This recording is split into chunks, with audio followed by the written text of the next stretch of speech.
Yeah, there's basically a quartet set of suits. So there's doctors suing Twitter for their censorship campaign at the behest and behalf and with collusion with the government, and including Dr. Peter McCullough, Dr. Malone, and some others.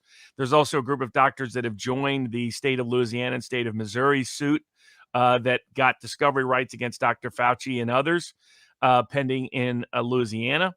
Then there's also doctors suing medical boards for the attempted weaponization of licensure requirements and the misuse and abuse of the FDA about ivermectin. And there's a doctor suing I think it's Houston Methodist, for their attempts for one of the hospitals down there slandering her and trying to say that her treatment was dangerous and damaging her career accordingly. And then the suit you just mentioned, the Association of Physicians and Surgeons, are going after the board certification boards. These are private entities that have a de facto monopoly over certifications, and those certifications increasingly are critical and essential for a doctor to be able to get credentials at various hospitals and medical facilities. And they're bringing suit on the grounds that there was collusion between the Disinformation Governance Board and other Biden administration officials to try to weaponize the certifications to censor dissident speech, to prevent various conferences from even taking place because doctors felt intimidated by even making a presentation that questioned anything about the COVID narrative, whether it was lockdowns, masks, vaccines, COVID itself, etc. But they're also going after the board on two grounds: that these certification boards are monopolies, and thus they're violating the Sherman Antitrust Act by the way in which they are utilizing and weaponizing their power to chill political speech they disfavor, and going after them for tortious interference with the economic opportunity presented in these in the organizations that put on conferences, who are not now able to get certain speakers because their certification is being threatened if they challenge the institutional narrative by Fauci and others. Robert, I mean, the issue is an amazing one, and I don't think people really think about this or understand it. They have the governing bodies basically dictating to the doctors what medical advice, medical procedures, how they govern their doctor-patient relationship. It would be as though a bar society, a federal or a state bar society, would tell a lawyer what he has to do or what he cannot do in terms of legal representation of his client. In these cases, they're basically, if not directly telling them what to do, indirectly, because they say, if you don't do it, we're going to come after your license, we're going to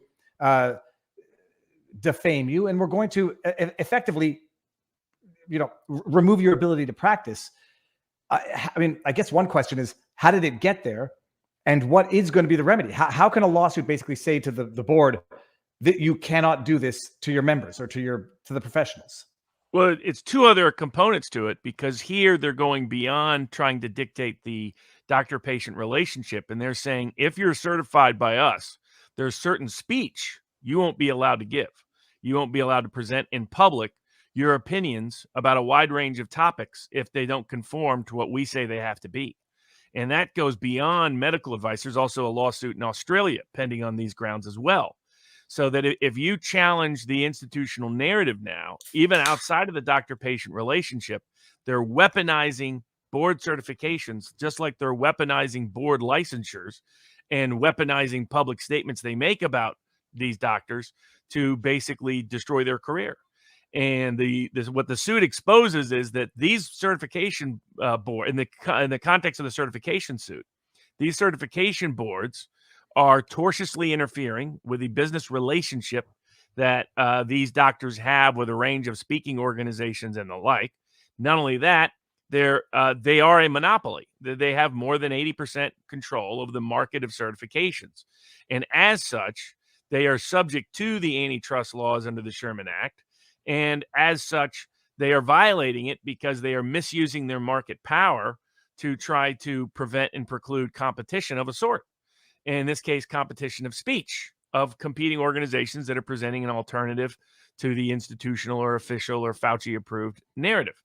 And it's extraordinary the degree to which people like Pierre Corey, people like Peter McCullough, people like Dr. Malone are some of the most well-respected, well-regarded people in this precise area in one way, shape, or form, whether it's mRNAs, whether it's cardiac care, whether it's understanding about viruses. I mean, these are some of the best, most well-recognized, well-regarded, well-respected professionals in the country and in the world, and yet they are being every tool against them, whether it's destroying their reputation, destroying their ability to practice, destroying their ability to get credentials, is being used against them. Their access to social media, all of it.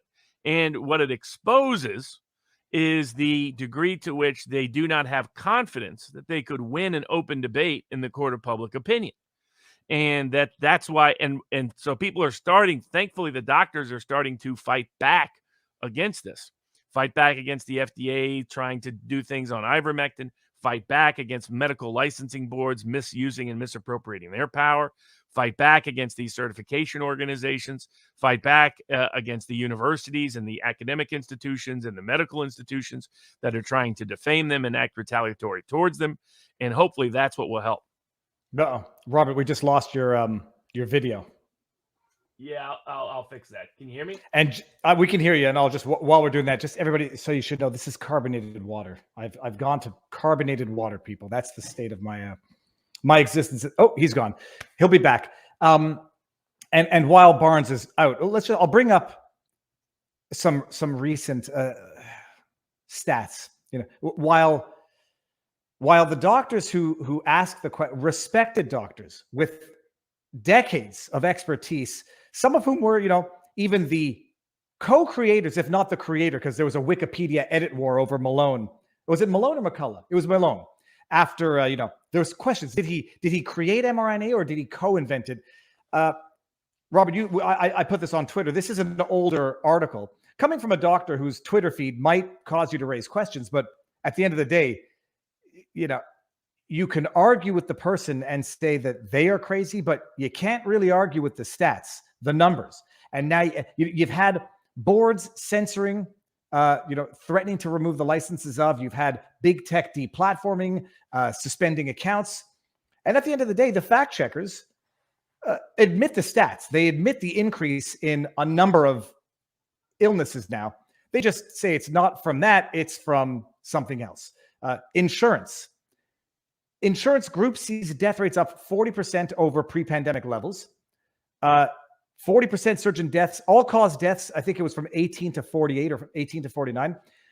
Nobody disagrees with the stats at this point because they're coming out slowly but surely. But you got to demonize a doctor who might attribute the phenomenon to something that is contrary to the narrative.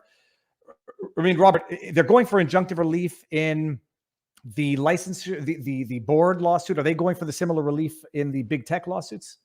I mean, they're going for some combination of all of them: declaratory relief, injunctive relief, and monetary relief as appropriate as the case may be. And so it'll be interesting to watch these cases. I think the AAPS case was brought in the Southern District of Texas, the Galveston division. I think the case in Houston was brought in Houston. So a lot of them are tied to Texas. So it'll be interesting to see whether we get consistent adjudication. But it's good to see them fight back, and it's good to see them come up with creative ways to try to push back against this. And we'll see what ultimately happens with it, because it's the problem with certifications and licensure and the rest. It was always going to be inescapably and inevitably misused and abused to suppress speech, because when you concentrate power like this that gives access to reputations, professions into the hands of a small group of people, they're going to use it on behalf of the people they're aligned with, not on behalf of what they're supposed to be there for. These things have nothing to do with certifications. They have nothing to do with certifications whatsoever. So it shows just how precarious this is.